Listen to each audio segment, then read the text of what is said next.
Hello. There are a few individual pieces of philosophical theory that have made their way into the popular consciousness so that people without any philosophical training still regularly refer to them. One such piece of philosophical knowledge is correlation does not equal causation. This statement, of course, is perfectly true, but since it is one of those rare pieces of philosophy to which everyone lays claim, regardless of philosophical education, it becomes more a cudgel than philosophy. When I say, for example, that immodest dress and the excessive consumption of alcohol are contributing causes of many rapes, people will instinctively yell at me that correlation does not equal causation. This is something I'll talk about in my very first mini-lecture on this channel, actually, Causality and Rape Culture, link below. But because this piece of philosophical knowledge is treated so unphilosophically, it becomes abused, as when people do not realize that correlation and causation in fact often overlap, as in this case. Another such instance of philosophical theory that has escaped the academy and made it out to the general public, and on which I'd like to focus in this video, is the idea that the slippery slope argument is a fallacy. The slippery slope argument holds that a progressive series of A, B, and C, and so on, will lead to some dreaded consequence in the future, and that therefore A ought not to occur. As in the case of correlation does not equal causation, the basic idea that this argument potentially ignores middle ground and that the dreaded consequence will not necessarily follow, at least not as a logical matter, is perfectly true. But yet again, this piece of philosophy is abused by those who protest with slippery slope the moment someone warns of unintended consequences or predicts that a series of causes will ultimately produce a deleterious effect. They yell slippery slope against the slippery slope argument because they assume erroneously that anything that can be called a slippery slope must thereby be false. In current public discourse, the context in which the accusation against the slippery slope argument appears most often is when conservatives have claimed that some particular progressive policy is going to have terrible or extreme consequences down the line. Sometimes, naturally, the conservatives may be wrong. But identifying their fears as a slippery slope does nothing to prove that. As any even casual observer knows, slippery slopes play themselves out all the time. In fact, if one surveys the histories of individual Western societies, one finds that the socio-political structure of each society tends to move in a progressive direction over time. Some of the reasons for this I have outlined in this book, which conveniently happens to lie right here, Western Self-Contempt, Oikophobia in the Decline of Civilizations. And it is also a question of definitions. Whereas conservatism wishes to remain in one place, or at most to move only in certain limited respects, the very definition of progressivism is to keep moving. A clear instance of this is the discussion over rights. While conservatives generally define rights negatively, that is, as freedoms from something, it is in the nature of progressivism to define them positively, so that more rights, that is, entitlements, can be added in order for society to progress. Whereas the conservative preservation of negative rights is by definition definite, it wants to conserve a particular thing, progressivism is by definition indefinite, because it always wants to progress, and it therefore must endorse positive rights. This is why progressives will never be satisfied and will always move their goalposts, and it is how one can know that their claims of a specific limited goal are almost always disingenuous, ultimately at least disingenuous, even if progressives themselves sometimes believe, for the moment, that they will actually be satisfied at some point. Thus, one has heard them say that they only want gay marriage, but that Christians who do not wish to participate will be left alone, or that they just want gun regulation but not outright gun confiscation, and so on.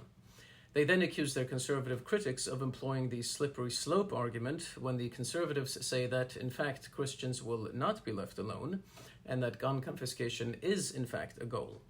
But the slippery slope is part of the very definition of the progressive posture, since the latter must always fulfill the emotional need to progress and to continue onward. The slippery slope argument is therefore perfectly suited to progressive politics by dint of progressivism's very own nature. Very recently, in light of the overturning of Roe v. Wade by the Supreme Court here in the United States, one has come to hear the slippery slope argument from progressives against conservatives. For example, some progressives have argued that if states gain the right to restrict or illegalize abortion, The prohibition of interracial marriage may be next. But one of several reasons why this particular slippery slope argument is incorrect is that abortion and interracial marriage are unrelated to each other. That is, there is no philosophical reason why someone who wishes to protect the unborn would not want a black and a white person to marry each other. In short, these two things are not on the same quote-unquote slope.